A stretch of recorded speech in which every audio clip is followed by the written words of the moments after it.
Hey guys, how's it going? My name is NinjaZombie, and today we are playing more Sakura Spirit. Just barely got done recording the last episode. I'm actually recording a lot of these in a row, just so I have them. Again, like I said in the last episode, I want to have things that I can upload without having to edit a lot, and just have that second video for the day. And this is probably gonna be that. I know I have the other Breath of Death though, but I have to. That's my other Let's Play that I'm doing right now, but I have to edit that quite a bit. So yeah. Anyways, sorry. Moving on. You've got to be kidding me. If I wasn't in Suki no Toshi, then where the hell was I? Hey, no talking, come on. I don't want you to bop. I don't want to bop you that much, kinda. Maybe a punch or two. I just want to know how the heck you blocked my strike so easily. Your attack had a lot of power behind it, but it was kind of predictable. With the right movement and enough force, that's the result you get. Anyway, I'll play along for a bit. Where in the world are we? This clearly isn't my hometown. I mean, the buildings look more like they belong in some sort of classic samurai movie. Huh? The heck is a movie? This is Harumaru. It's been here forever. Mikage, I thought I told you to silence him if he spoke again. Actually, you told me that I could. She didn't tell me that I had to.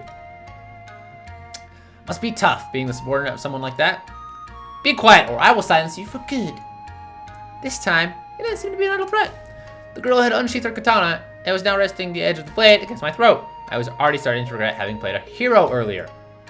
Hopefully there would be someone with more common sense in the village. Several minutes later.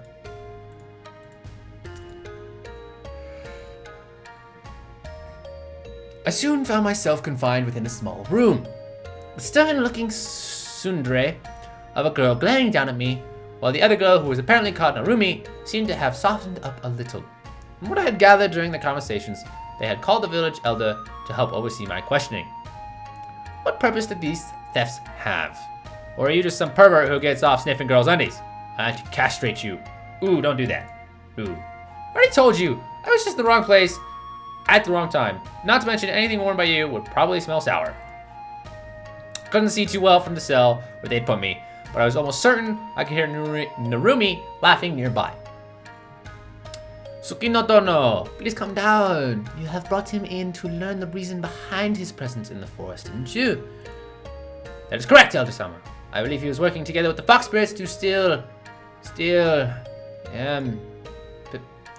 panties and other undergarments. Objection! Huh? What are you objecting to, young man? The evidence surrounding the defendant accusation was fabricated. Rumi-san, would you please answer this question for the judge? What the fuck are you on about, sir? Was the defendant, that is, myself, anywhere near those girls while you two were in pursuit of them? Hold it! Just who are you calling a judge here? Lower your voice, I will strike you down. Hey, Mio-san, maybe the whole angry accusation thing isn't working. This guy clearly is not a bandit. We could just ask him why he was up there in the woods. If he had a valid reason, then sure. If not, then he's clearly a panty thief, and we'll use him as a punching bag out in the yard. Finally! And here I thought this was about to become a turnabout case. I sighed deeply, partly amused by my own act despite the seriousness of the situation. Who would have ever thought mimicking characters from games and movies would end up getting me out of trouble? As long as I didn't become an ace prisoner, things would hopefully turn out for the better. A wise idea, Narumi-chan. How about you start by giving us your name? Gushiken Takahiro. So what were you doing in the forest when these two were chasing the thieves? Well, not entirely sure myself that's a bad thing to start with.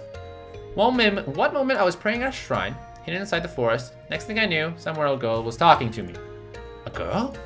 Yes, a girl with horns and a tail. I know it sounds weird, but I could have sworn I saw her before. I must have fainted. After that, I woke up somewhere in the forest.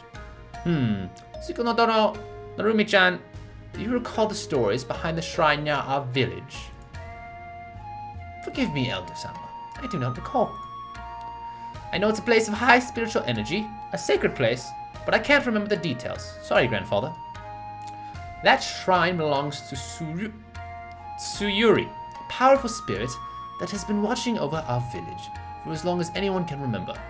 Unlike the fox spirits, we tend to avoid going too deep into the forest. I still think I could get rid of those pests once and for all if you would just let me go in and find their home. It's probably hidden in some damp cave on the hill or some run-down old house. Humans and spirits rarely mingle, even if they meet with good intentions. The fact that this lad says he saw a spirit means there's a chance he was there for a reason. Not to mention, did you take a good look at him yet? He seems disoriented and his clothes look foreign. How do my clothes look like? He didn't seem to be talking gibberish earlier. He claimed to be from a city near here, but there's nothing like that around for miles. He was also talking about something called a movie, and he used some fighting techniques that I've never even seen before. He's still a pervert. I'm not a pervert. It is perfectly natural for a guy my age to be curious about certain things. Besides, if you're talking about how the panties ended up on my face, I had nothing to do with it. Sundray Tyrant. What did you just call me? I gotta smash you to pieces, you brat. Oh, wait. Now that I think about it, those two foxes did look like they were just abandoning them. But grandfather, what does all this mean? I can't be certain. However, I believe it is unlikely that he's working together with the fox spirits. Still, I've never heard of any human to come upon a spirit such as Tsuyuri. I dare say he might not even be of this world. Wait, are you trying to say that I'm in a different world now? That would be the most logical explanation. And what world would that be considered logical? But I have an important tournament to participate in 2 weeks from now. Well, no one has ever experienced something like this before. We will have to think of how to deal with you, or if it is even possible to get you back to your own world. In the meantime, the night in the cell won't hurt. He did assault a village guard, and he resisted arrest. He could stay here until he rots for all I care, but I suspect the elder will wish to have a talk with you soon. Hikage, I am going to clean myself off. I suggest you do the same. I would take offense for implying that I stink, but that was one hell of a run. Those fox spirits run fast. I would still like to know more about those techniques. Takahiro-san, if you do happen to stick around, I might want to go a few rounds with you. Not like I'll be going anywhere for the time being. It's only for a few hours while we discussed what to do with you. A person such as yourself would end up causing quite the commotion amongst the villagers, so it is necessary to convince them that you mean no harm before we release you. And that was how I found myself stuck in a jail cell while the people responsible for my situation left to deal with personal errands. Well, this sucks. As if being sent to a different world wasn't bad enough, I'm stuck in jail with my only companion being a pair of beautiful, magnificent, majestic fox sisters. You lucky boy. A pair of beautiful... Wait a second. Ooh, hey there, panty boy. A familiar face appeared at the top of my cell. A blonde girl with golden eyes. As I watched, she flipped over and landed in front of the cell, waving her hands at me. From the side of the cell, another girl appeared, right on her face. Ah, it's the panty thieves.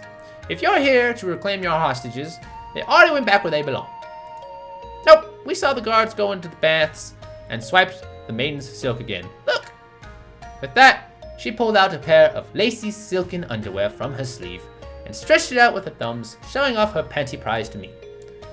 You came all the way back here to snatch their underwear again? And I'm not sure the Tsundere Tyrant fits that label. The cutie with the katana? You would be surprised. I happen to believe that she is as innocent as one can be. She seems far too uptight to let any man touch her. As for returning to the village, we have a debt to settle. I smiled weakly as I wondered what the fox meant by debt. I'm not sure what this debt of yours might be, but I think you better leave before those two return. You don't seem to be on friendly terms with the samurai girls. Wait, if he doesn't know about it, you can't just leave, Onisama. Miko, that is not how we do things. Young man, your actions allowed us to escape our earlier predicament without harm. This places us in your debt, for which we are now repaying you. Miko, do the magic. Okay. The younger girl walked forward and placed her hands upon the locked door of the cell. She began mumbling something that I couldn't even begin to understand, and her hands began glowing brightly. Different worlds, girls wielding weapons, and now fox girls using magic. Next on the list, I'm going to find a talkative magical sword and end up destined to save the world. That said, I was curious to see what this magic would do to the lock keeping me imprisoned. Ha! The glow flared for a moment before quickly fading. There was a hiss and then a sizzle as the lock dripped to the floor in a mess of melted metal. Well done, Mako-chan. You did very well. Relax for now, alright? I'm not sure what I'm supposed to do. I'm not sure what I'm supposed to be the most surprised about. The fact that the girl just melted a steel lock, or I'm starting to accept that this is normal. This level of magic is extraordinary. Meko-chan is quite gifted. But as I said, we are here to settle our debt. If you would like, we can escort you back to the forest where we first encountered you. I do, however, suggest that you decide quickly.